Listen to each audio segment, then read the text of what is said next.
Hi అండి, అందరికీ నమస్కారం. ఈరోజు కొత్త రకం చికెన్ బిర్యానీ వండుతున్నాను. పదండి. ఒక తాసు పెట్టుకుని దాంట్లో కేజీన్నర చికెను, వాటర్, బిర్యానీ మసాలాలో ఉప్పు, నూనె వేసుకుని మూత పెట్టుకుని ఒక అరగంట సేపు ఉడకనివ్వాలి.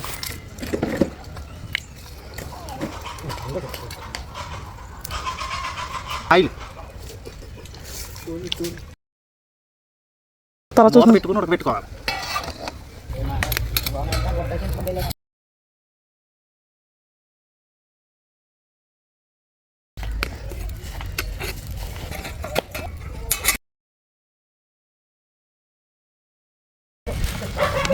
చూసారా అండి, మన చికెన్ ఉడికిపోయింది. ఒక ప్లేట్లో తీసుకోవాలి.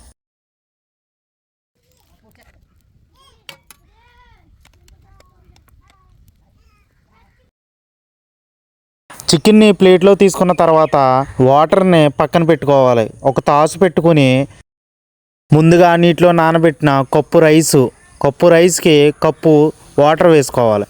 ఆయిల్ వేసుకొని మూత పెట్టుకొని 10 నిమిషాలు ఉడకనివ్వాలి. 10 నిమిషాలు ఉడికిన తర్వాత చూసారా అండి ఎంత పొడిలాడుతుందో. పొడిలాడుతున్న రైస్ని పక్కన పెట్టుకోవాలి.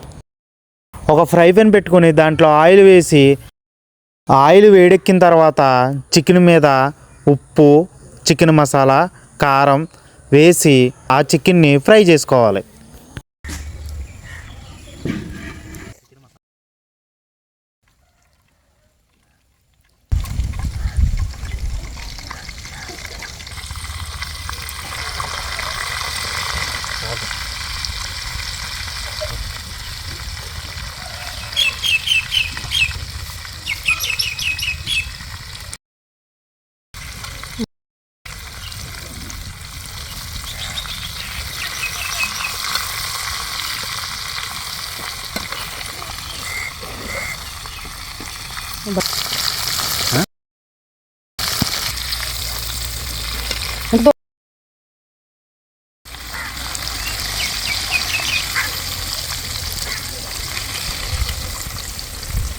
చికెన్ ఫ్రై చేసుకున్న తర్వాత అదే ఆయిల్లో బిర్యానీ మసాలాలు, మీడియంగా కట్ చేసుకున్న ఉల్లిపాయలు, పచ్చిమిరపకాయలు వేసుకుని 2 నిమిషాలు బాగా కలుపు. ఉల్లిపాయలు ఫ్రై అయిన తర్వాత అల్లం వెల్లుల్లి పేస్ట్ వేసుకుని 2 నిమిషాలు బాగా పచ్చివాసన పోయేదాకా కలుపుకోవాలి. మీడియంగా కోసుకున్న టమాటాలు వేసుకుని బాగా కలుపుకోవాలి. టమాటాలు మగ్గిన తర్వాత పసుపు, సాల్ట్, ధనియాల పౌడరు, జీలకర్ర పౌడరు, చికెన్ మసాలా, కారం, యాలక్కల పౌడరు, నిమ్మకాయ రసం, కొత్తిమీర, పుదీనా వేసుకుని బాగా 2 నిమిషాలు పచ్చివాసన పోయేదాకా కలుపుకోవాలి.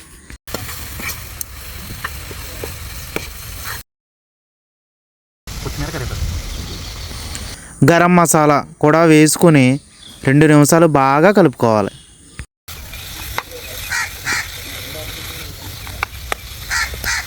రెండు నిమిషాలు బాగా కలుపుకున్న తర్వాత పెరుగు వేసుకుని 3 నిమిషాలు బాగా కలుపుకోవాలి.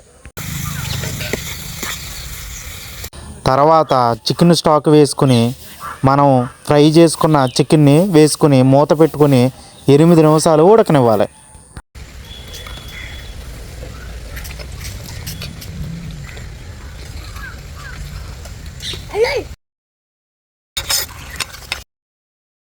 ఎనిమిది నిమిషాలు ఉడికిన తర్వాత ఫ్రై పాన్ పక్కన పెట్టుకోవాలి. ఒక గిన్నె పెట్టుకొని మనం చికెన్ ఫ్రై చేసిన ఆయిల్ దాంట్లో కొంచెం వేసుకోవాలి. మనం పొడుగ్గా కోసుకున్న బంగాళదుంప ముక్కల్ని దాంట్లో అమర్చుకోవాలి. అమర్చుకున్న గిన్నెలో మనం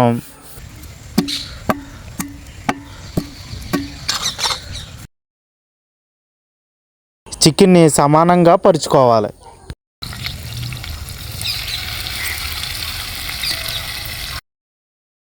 సమానంగా పరుచుకున్న తర్వాత మనం ఉడికించిన రైస్ని పొరల కింద వేసుకోవాలి.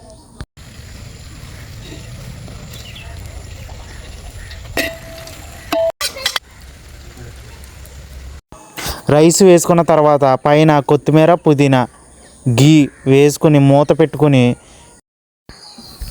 13 నిమిషాలు లో ఫ్లేమ్లో దమ్ చేసుకోవాలి. 13 నిమిషాలు దమ్ చేసుకున్న తర్వాత అబ్బబ్బా వాసన ఎంత బాగుందో. చూడండి కింద అడిగంటలేదు. అబ్బబ్బా, మన బిర్యానీ రెడీ అయిపోయింది. ఒక అరగంట సేపు పక్కన పెట్టుకోవాలి.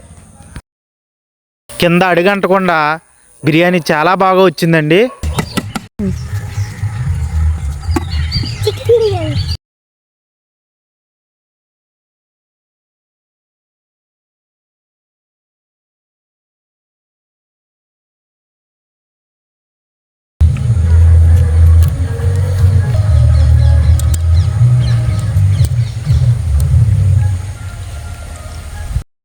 అబ్బబ్బా, తింటుంటే స్వర్గం కనపడుతుంది.